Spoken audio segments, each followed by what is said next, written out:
investidores, como que vocês estão? Estão bem? Felipe Investe aqui, no vídeo de hoje, mais um acompanhamento mensal do fundo VGHF11, fundo gerido pela Valora. No comentário do gestor, ele fala que o fundo encerrou o mês de dezembro de 2024 com 97,4% do seu patrimônio líquido alocado em ativos-alvo, distribuídos em 147 diferentes ativos. Ele fala que o rendimento do fundo no mês de dezembro de 2024 foi de 9 centavos por cota, o equivalente a uma rentabilidade líquida de 13,2% ao ano. Ao longo do mês, houve uma variação negativa do patrimônio líquido do fundo em torno de 16 centavos por cota, derivada principalmente do ajuste negativo da marcação a mercado, tanto da carteira de FIIs como da carteira de CRIs indexados ao IPCA. O que está acontecendo, galera? Sua carteira está negativa de fundo imobiliário? Sim, a mesma coisa acontece com a carteira de fundos imobiliários da Valora. Os CRIs marcados ao IPCA, os fundos imobiliários vêm caindo, né? Então, CRIs indexados ao IPCA a uma taxa, por exemplo, de 6,2, vem sofrendo marcação a mercado, porque o IPCA já está quase 7, se não me engano 7,5, né? Salvo engano. Então, conforme o IPCA vai subindo, essas taxas mais baixas que o IPCA novo, ela vai perdendo valor, digamos assim. Isso altera o valor patrimonial do fundo. Isso que é a marcação a mercado. Lembrando que é somente CRIs indexados ao IPCA. Já nos fundos imobiliários, é porque a gente está vendo o cenário macro, né? Selic subindo e tal, não para de subir. Há previsões aí de 15% até 16%, mas vamos ver como vai ficar aí até o final de 2025. Atualmente, a carteira de cotas de FIIs líquidos do fundo representa 36% do seu patrimônio líquido, nível mais alto historicamente. Dessa forma, o foco da gestão ao longo do mês de dezembro foi principalmente rebalancear a carteira de CRIs do fundo. Aquele negócio que ele faz, o peso CDI versus o peso IPCA, mas sem não aproveitar oportunidades pontuais de alocações na carteira valor. Para quem não sabe, ele tem duas estratégias, né? A valor e a renda. A renda é onde ele consegue fazer aquele trade e a valor, ao contrário, aliás. A valor é onde ele faz o trade e a renda são aqueles fundos imobiliários, ações que ele vai pegando somente o rendimento, né? Já na carteira renda, houve compras líquidas de 16,7 milhões, predominantemente em CRIs indexados ao CDI. Claro, a Selic está subindo, então o gestor foi inteligente e comprou aí CRIs indexados ao CDI. Com isso, a carteira de CRIs indexados ao CDI passou a representar 48,9% dos CRIs. Isso anteriormente era 41,3%, então ele está subindo aí a sua porcentagem em CRIs indexados ao CDI. Já nos casos de inadimplência desse fundo imobiliário, os CRIs Celina passaram a representar 1% dos ativos do fundo, né, após o PDD, e continuam inadimplentes desde junho. Então vai fazer praticamente aí um ano daqui a alguns meses, né? As negociações para a solução dessa questão ainda estão em andamento. O CRI Guaicurus, que representava 0,8% dos ativos, deixou de existir, o que é uma ótima notícia para o cotista do VGHF11. O fundo passou a deter participação indireta de 2 terrenos na cidade de São Paulo. Então foi executado essa garantia. A gestora está em processo avançado de vendas dos mesmos. Aqui ele fala que o fundo, por fim, atingiu um número de 404 mil cotistas em dezembro e tal. Aqui nos eventos subsequentes, ele fala que no início do mês de janeiro, o fundo celebrou um compromisso de venda dos terrenos referente a CRI Guaicurus para a incorporadora paulistana. A transação teve o valor face de ordem 44% maior do que o saldo devedor, ou seja, o saldo devedor é 44% menor do que a garantia, o que é muito bom, né? A garantia sendo maior do que a própria dívida do CRI, e será pago 45% em dinheiro e outra parte, que é 55% em permuta. Então aí ele conseguiu resolver um dos seus problemas de inadimplência da carteira. Carteira de ativos, né? A gente pode ver aqui. São 145 ativos, como eu disse. Muito bem diversificado, né? Em termos de porcentagem pela dívida. Alguns FDICs, né? Residencial e home equity. Aqui a gente pode ver os fundos imobiliários que a Valora tem dentro. A Valora não, o VGHF 11 tem dentro dele. Então a gente pode ver que ele tem o VEGRI, fundo da própria gestora, né? Um ponto de atenção.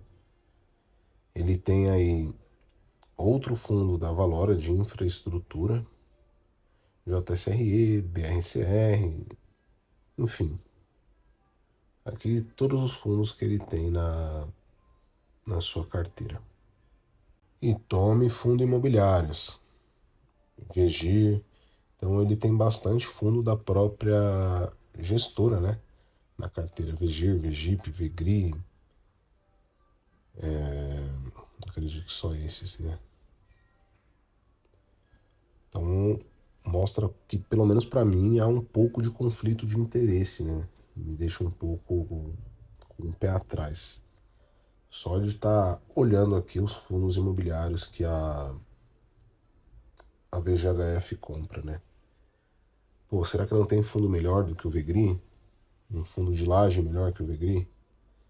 Será que não tem um fundo de papel melhor que o VEGIP para comprar? Então tem tudo isso, galera.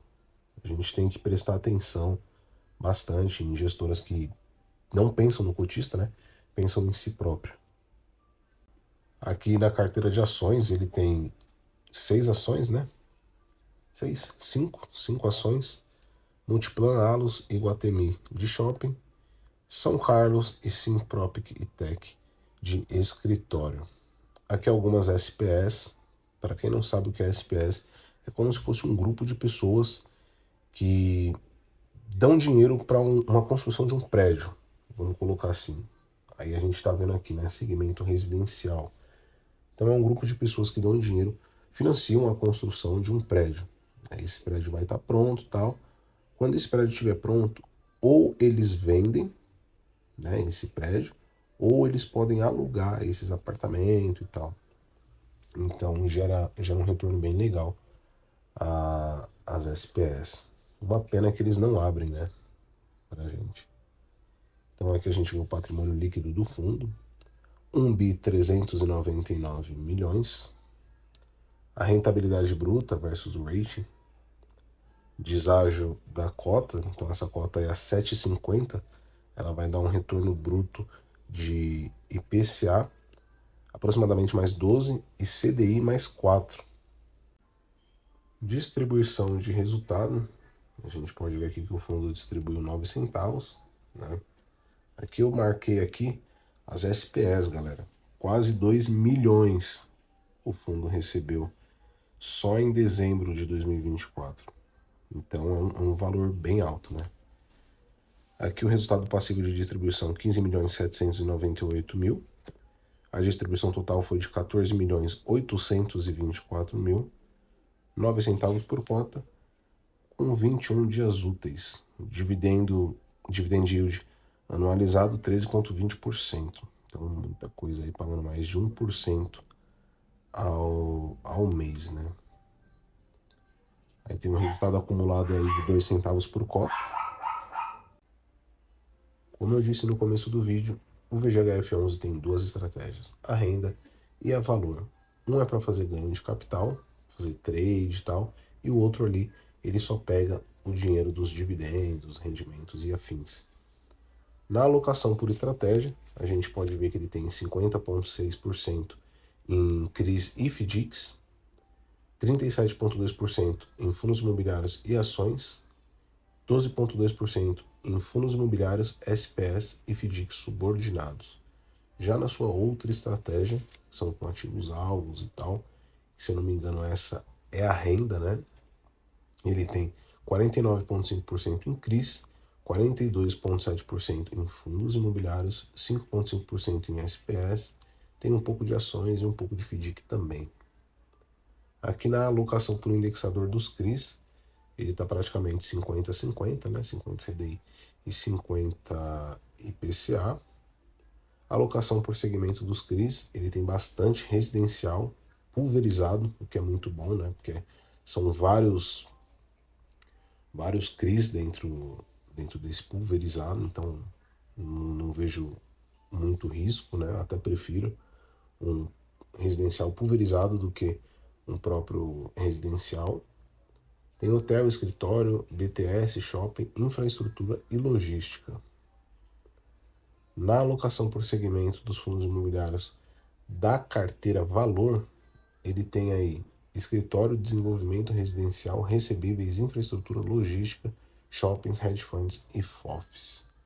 Já na carteira renda, que é onde ele pega o seu dinheiro, ele tem 73,6% em recebíveis, 20,1% em escritório e 6,3% em renda. Então dá para a gente ver aqui que nessa carteira renda ele não inventa muito, né? Ele tem pouco segmento, justamente para dar esse retorno financeiro para ele. Já na carteira valor, ele tem mais segmentos porque ele consegue tradear melhor, né?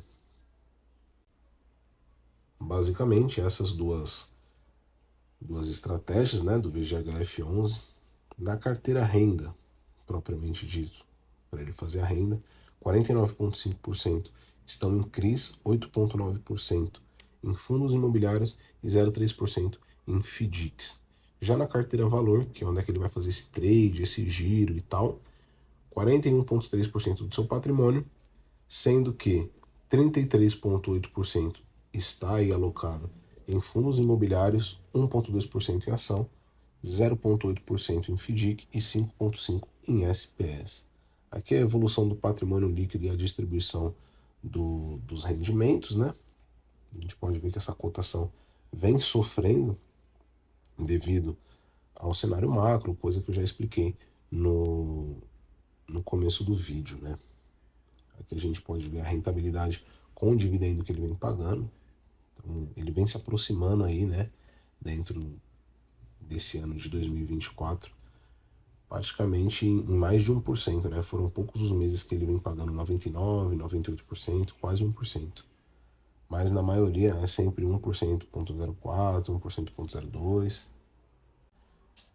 Então aqui as movimentações do fundo em dezembro de 2024. A gente pode ver que ele fez uma compra aí de 3 ações, né? A Multiplan, Iguatemi e Allos, as 3 no segmento shopping. Fez uma compra do CRI Elbor, Rock Panambi, e abaixo foram todas vendas. De venda ele teve aí 48 milhões aproximadamente, e de compra ele usou 65 milhões aproximadamente em CRIs e ações, né? Aqui é a venda geral, em questão da carteira renda e a carteira valor. A carteira renda ele movimenta mais, né? A carteira valor agora não dá para movimentar bastante porque os preços todos em queda, então ele deixa um pouco parado. Aqui já é o detalhamento dos ativos. Por hoje é isso, galera. Para você que gostou do vídeo, se inscreve no canal, deixa seu like, ativa o sininho. Aqui de resto é somente os detalhamentos de cada CRI e tal. O fundo vem aumentando, né, a sua taxa média ponderada aí, tanto em PCA, tanto em CDI, né? A gente pode ver aqui que tem CRI, por exemplo, CDI mais 5,5%. Então ele já vai pagar o CDI mais os 5,5%. Como a gente encontra aqui também CDI mais 2%, né? Mas basicamente é isso, galera. Eu sou o Felipe Invest e fui!